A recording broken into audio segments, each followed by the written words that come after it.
Greetings, I'm Chaplain Denes House, serving as the Fleet Chaplain for Starfleet Command and serving aboard the USS Henry Hudson in Poughkeepsie, New York.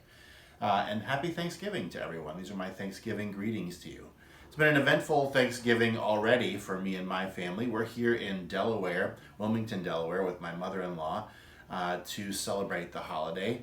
Yesterday, my son and I did some toilet repair, which was kind of exciting. I don't know if any of you know this, but I'm not a really handy, especially handy individual. So our repair required a great deal of perseverance. It required actually a quick emergency trip to Lowe's to get some emergency tools. But in the end, through hard work and perseverance, we got the job done, and we replaced the entire innards of the upstairs toilet. One of the things that is interesting to me over the years is that I grew up in a situation where when I would face a project that I didn't know how to do, I would say, I can't do it, it's too hard. But over the last few years, I've been learning to say instead, I'm the sort of person who does hard things. That if something is hard, it doesn't mean it can't be done. If something is hard, it just means I need to persevere and get it done. How does that have to do with Thanksgiving? Well, this Thanksgiving, you're going to be gathered together with family and friends. And many of the people that you gather together with will be people who are part of that infinite diversity and infinite combinations that we're all so fond of. There's going to be people there who you don't agree with. In fact, there'll be some folks there who might even hold opinions that you find extremely unacceptable. But just like Captain Kirk said in my favorite Star Trek movie, I don't believe in the no-win scenario.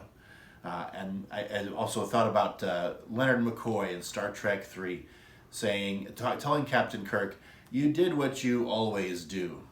You turned death into a fighting chance to live. And I think that's our situation at Thanksgiving. We need to see Thanksgiving as an opportunity that's not a no-win scenario, but rather it's a chance to turn a difficult situation into a chance to show love, into a chance to show appreciation for other people. The Bible verse that came to my mind as I was thinking about this was James chapter 1, verses 19 and 20, in which Jesus' brother, James, writes, "My dear brothers and sisters, take note of this. Everyone should be quick to listen, slow to speak, and slow to become angry, because human anger does not produce the righteousness that God desires." If ever there was a passage that was meant for Thanksgiving dinner, it's that one. Quick to listen, slow to speak, and slow to become angry. Because anger does not produce the kind of righteousness that God desires.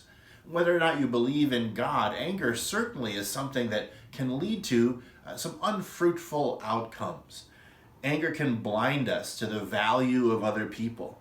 We tend to write people that we're angry with off as sort of undeserving of our time and our attention.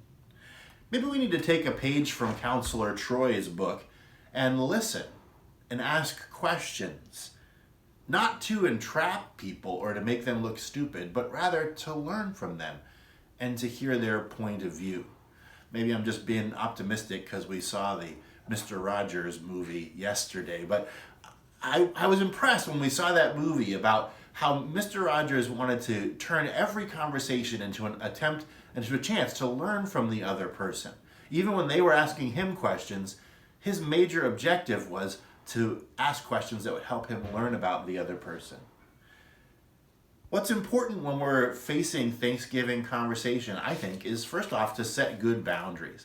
If we can't have a conversation about politics or religion or what are the other topics there might be, well then we might want to say, hey, can we talk about something else? It's going to be difficult for me to talk about that today.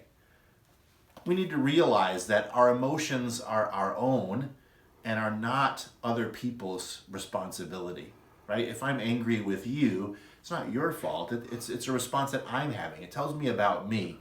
It doesn't really tell me about you. We need to remember that it's not our job to set everybody straight, but it is our job to love everybody. Look for common ground when you're having conversations with people. One of the neat things about talking with people who disagree with you is that it can give you some perspective on your own position. You might see some weaknesses in your own viewpoint, or you might see strengths in your own viewpoint that you never noticed before. Certainly, when you're talking with other people who disagree with you, what you'll find is that they are human beings who have wants and desires and interests just like you do. Look, as you're looking for common ground, look for what's praiseworthy in the other person and focus on that rather than on the things that divide you. And of course, pray for strength. One of the things that Jesus teaches in our tradition is that it's most difficult to love those who are different from yourself, but that's where you need the help of God. And if you don't believe in God, looking for strength from other people. Remember, you are the kind of person who can do hard things. Remind yourself of that when you're having difficulty having that conversation around the Thanksgiving table. Hey, happy Thanksgiving. I'm thankful for Star Trek this year, as for every year. I'm thankful for the USS Henry Hudson and her crew, which are friends of mine in this journey.